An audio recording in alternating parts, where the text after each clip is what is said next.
ఏ గైసా, నేను మీ ఆర్కే. నాకు మస్తు బాధ అనిపిస్తుంది.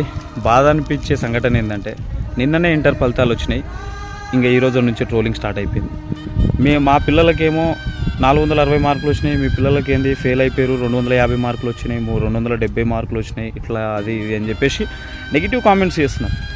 సో వాళ్ళు చెప్పినట్లుగానే యువతల తల్లిదండ్రులు కూడా నిజమే కదా అని చెప్పేసి వాళ్ళని ఇబ్బంది పెట్టడం, మానసికంగా ఇట్లా చేయడం వల్ల పిల్లలు మానసికంగా ఒత్తిడికి లోనైపోయి కృషించిపోయి వాళ్ళు ఏం చేయాలో అర్థం కాక సూసైడ్ ప్లాన్స్ చేస్తారు. మీరు ఇటువంటివి చేయకండి. ఫెయిల్ అయితే ముందురా దిల్దారుగా ఉండమని చెప్పండి. ఫెయిల్ అయితే ముందు నెక్స్ట్ టైం ట్రై చేయండి అని చెప్పండి. బంగారు భవిష్యత్తు. 18 సంవత్సరాలన్నీ చచ్చిపోతున్నారు.